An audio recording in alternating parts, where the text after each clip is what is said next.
Hey, and I'm super excited to introduce their brand, Valenciaga Visuals. Hey, look, it ain't Balenciaga, it's Valenciaga. Balenciaga, but Get it with straight. V, yeah. With a V. There's a V on there. So today we're going to just talk a little bit about her work, different things that she got in the pipeline coming up for her. So just to get us started, just introduce the people to yourself. My name is Val. My creative work is under Valenciaga Visuals on Instagram. I mainly do photography and video work, but I have done some paintings for the past couple of years, and the Art Arsenal show was the first time they got shown to the world, basically, and that's why we're here. But I mostly do paintings and photography, video arts, videography, and digital artwork. And I went to school for film media studies, so a lot of my work is film media studies. Yeah, if you see why these pictures come out nice, because of her. So every time you see a podcast episode that come out, that joint look nice. Go call her. Yeah. Call them up. They gonna get me. They gonna get you straight. I promise you. I promise. Promise you. But just again, a couple questions for you today. What got you started and like all the different works that you do? Was it mainly school or was it something else? I started painting and I started doing photography on Kodak cameras, like the disposable ones, when I was like 3-4 years old. My mom always bought me art sets for Christmas. Always, invested into like my painting work, my photography and stuff like that. Especially back then, all we had was really the Kodak cameras. I mean, especially for a kid, you don't want to buy a DSLR. They're young. I get it. So crank. Here's your film. Here's your roll. Trust me, I remember them days. Yeah. So yeah, I basically started off doing like little regular things, little paint kits that your mama gets you on the little disposable cameras, and from then I just started really like pouring into myself in college. After that, because through school I was just known for being smart. Like no one thought that I could do art. So in college, I took the chance to take a lot of painting and drawing classes, along with a lot of photography classes. And I was a film major, so I took a lot of film classes too, which inspired a lot of my drawing.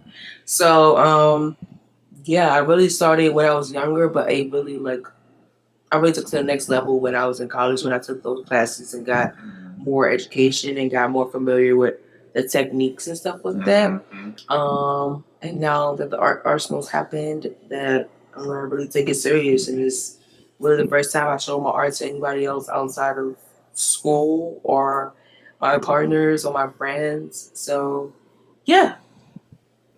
I'm gonna say, just a couple things to tap in there that you said. But shout out to the parents, that be helping inspiring the kids, or just putting things in the kids' workspace to be creative, because we don't get a lot of that these days.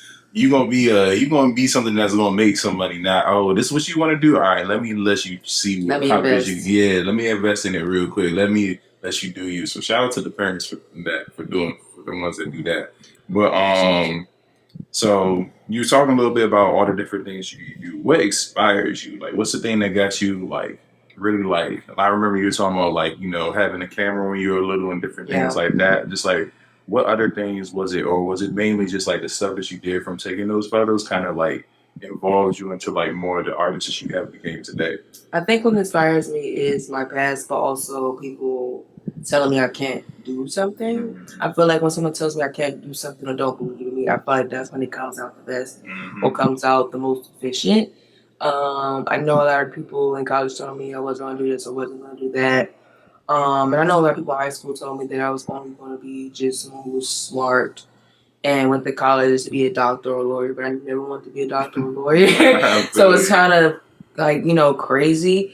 But I think that's what really pushed me to get things done, aside from my best friend who's always working. That inspired me to really get into my art, because when you're around somebody who's always working on their art, it's really important to like either understand it or tap it.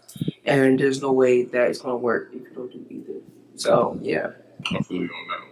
Just because like you said, people tell I had family members tell me like, oh yeah, you ain't gonna be nothing, you ain't gonna do this, you probably ain't even gonna graduate high school. And I'd be like, I ain't gonna do what? All right, bet. Honor roll this, honor roll that. Oh, you thought, like, I feel like a lot of times, like, when people feel like that you aren't applying yourself to like the best, or just doesn't know like the full picture of your situation or what's going on. They feel like they can just judge or say whatever. But a lot of times you just got to break it down. Like everything's situation by situation. It's the reason why people do the things that they do it. And I feel like a lot of times that like people forget about that. They just see the end result and they just be like, oh, that's just how they are. Like, nah, it's just, it was layers that got us to where we are There's right things there. that's happening in everybody's lives that change the trajectory or change how trajectory is going that you need to be cognizant of, because everybody's plan can change, but as long as they get to their final product, then that's what matters. Yeah. My circle said no better than Yeah. myself. But